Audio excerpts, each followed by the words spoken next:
Okay, I pretty much had it with the nonsense that I've had to deal with for the last few years with my parents. My dad's a grandiose narcissist. My mom's a covert narcissist. So I'm going to kind of explain a few things that they've done to me in the course of my life, and one of the reasons why I've got such a strong character and such a strong ability to walk through what you would call the dark side and the demons that are in this world is because of my own parents and having to endure decades of basically some of the most demonic people on the planet.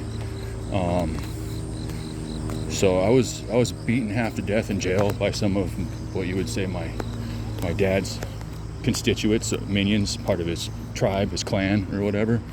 You know, he used to kind of work with my cousin as part of a narcissist team and abuse. And so they used to try to control me and abuse me and keep me down. Never helped me along the way to the point where I could get independent. There was a time where I had enough money and I was like, hey, I'll help, I'm gonna go get an apartment. I'll continue helping around the house and everything. He had a fit. He immediately started causing problems in my life that cost me money. He started doing stuff like weed whacking my car, shit like that. Stuff that's like, okay, now I need to get a new paint job for a car I'm trying to sell. Thanks a lot, Dad. Oh, you chipped the windshield. Thanks a lot, Dad. So one of the things that happened is that after I got out of jail, I'd broken my leg in there. So I got a puppy, right? And I got basically a sled dog. I got a beautiful sled dog. He's almost 10 now. But I got him when he was 8 weeks old.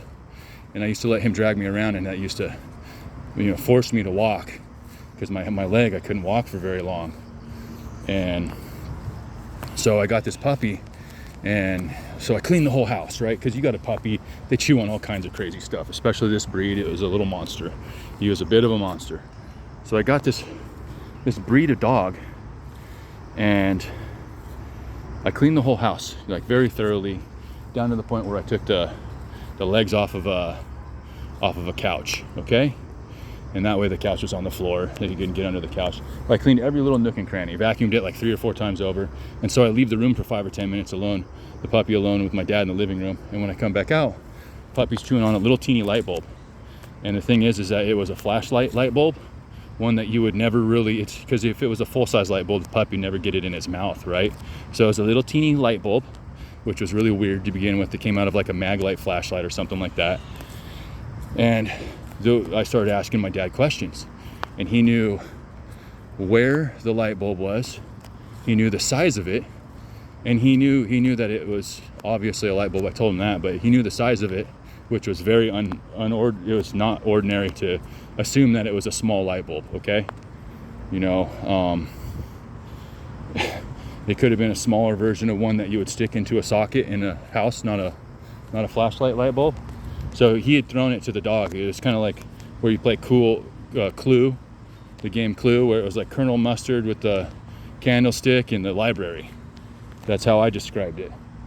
And puppy was chewing on the light bulb. He broke it. I actually managed to get all the pieces out of his mouth, put the broken light bulb back together to make sure that none of the pieces he had swallowed. So I knew I didn't need to take him to the hospital or kind of purge the system out with cooking oil. But that was something I was trying to get back on my feet, trying to get better and healthier. And what does the asshole do is he tries to kill my dog, right? He tried to kill my puppy. And then my brother went out and played soccer with him and saw that he was dead inside. He had been completely devastated because he got caught, right? It wasn't that he did it, it's that he got caught what he had done. And that's what that happens with a narcissist. They become almost like dead inside, right? And so that's kind of what had happened to him. And I'd never seen a reaction like that before. And neither did my little brother. And so that was where we had identified that was true. And that was the point where I'd called the police, right? And the police had already known what the symptoms were of what was happening. They knew that it was a narcissist that was doing that. And so that was one of those things where they just said as they get older they get worse. And so my mom, whenever things don't go my way, it's almost like she's got this demonic attachment to me, or she knows what's going on through word of mouth, kind of like maybe she's monitoring me like a crazy fucking bitch still. And she's a covert, right? So what she'll do is she'll send messages to me and she'll stick a knife in my open wounds. And that's what she does. I have to the point where I have to block her most of the time.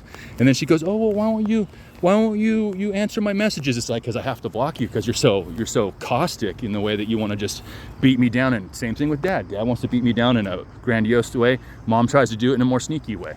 And I hate to say this, but she killed the next door neighbor's kid, right? She got him addicted to heroin, and it's the same thing she tried to do with me, tried to get me addicted, and then she tried to bring a pretty woman into my life more than once. And you know, that's what these crazy fucking narcissist women do.